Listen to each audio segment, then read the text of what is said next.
on just how far out that timeline is.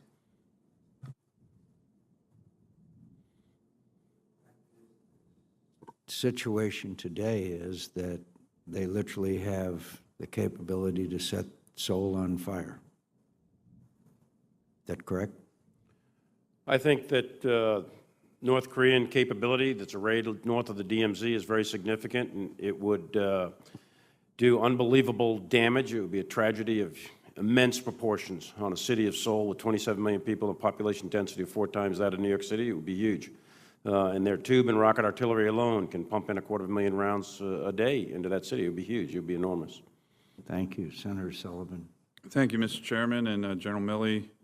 Mr. Secretary, good to see you. General and Mr. Secretary, appreciated the opportunity to visit yesterday. I wanted to follow up on Senator Inhofe's questions with regard to North Korea. So it has been stated a number of times in this committee by military experts that it is no longer a matter of if, but when North Korea is going to have an intercontinental ballistic nuclear missile that can range the entire United States of America.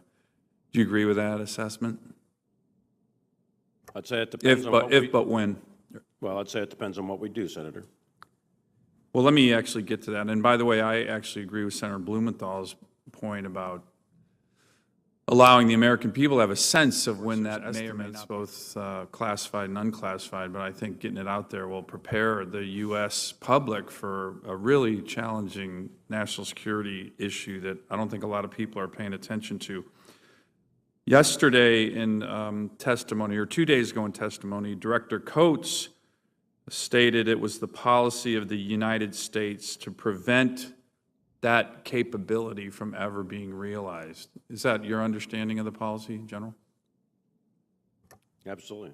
That's my understanding of the current United States government's policy is to prevent North Korea from fielding an intercontinental ballistic missile with a nuclear weapon to strike the continental United States. I believe so that's a red line in some ways that we... I wouldn't use that word. I don't use any words like that, but I believe that's the U.S. policy, is to prevent that capability from being fielded by North Korea. So if we had to take action against North Korea to prevent that from happening, would your U.S. Army forces and the entire weight and power of the U.S. military dominate the battlefield to make sure we achieve that goal? If we had to? I mean, I believe yes, but I don't want to go much beyond that. Absolutely yes, us and the ROK Army would dominate the battlefield. North Korea would not succeed, and North Korea would lose. The cost would be huge, but North Korea would lose. Let me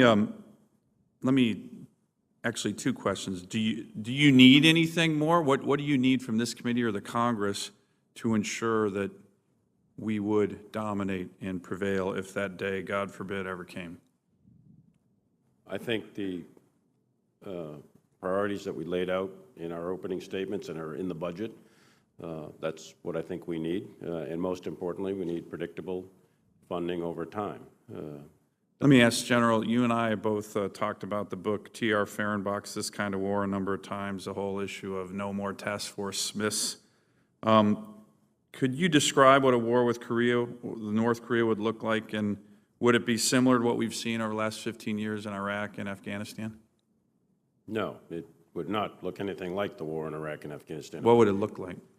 Well, it depends on our actions, action, reaction, counteraction. There's several different possibilities, and I don't want to go into any great detail on any of them, but I can assure you. What would it likely look like? If there was a full-blown war on the Korean Peninsula, just as Secretary of Defense Mattis said the other day, it would be tragic on an unbelievable scale, and the levels of violence would be immense, and it would be the likes of which the world hasn't seen since the Second World War. It would be huge, and there'd be huge amounts of casualties.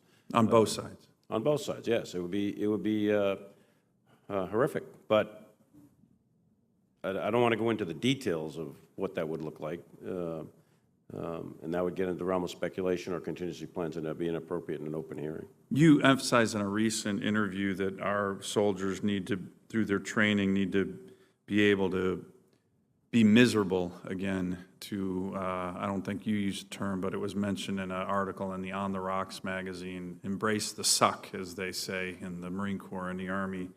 Are we conducting that kind of rigorous training right now, do you believe, that would prepare for that kind of TR Fehrenbach, like this kind of war? Yes. Where we don't have logistics bases, we have miserable conditions, people are suffering. Are we conducting that kind of training to prepare our forces? Yes, we've shifted back to combined arms maneuver on a dynamic battlefield against a high-end near-peer threat. And we have shifted away from fixed sites, constant flows of logistics, in our training, constant flows of logistics, et cetera. And we have gone through 16 years of war where we conditioned as an institution COPs and FOBs, and some of those had pretty significant quality of life capabilities. Others were very austere. There were many COPs up in Afghanistan or Iraq that were not very well outfitted at all.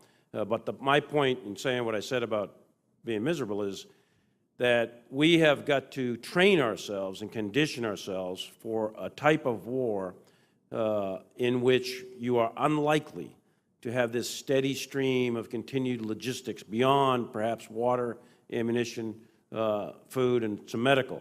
But all these other things, chew huts, hot showers every day, sleeping in a bed, and so on and so forth, those will probably not be available if we fight against a highly competitive, dynamic, regional, or near-peer power.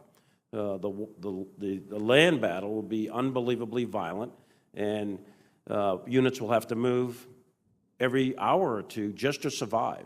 And logistics and lines of communications will be cut off. And units are going to have to be able to be independent of thought and mind. Your communications are going to be degraded. It is going to be significant, and we need to train to that, and that's exactly how we've shifted our training in the last couple of years. Thank you. Thank you. Thank you, Mr. Chairman. Thank you, Mr. Chairman, and thank you for being here today. I want to quickly ask about the importance of our non-military agencies' programs to the Army's mission.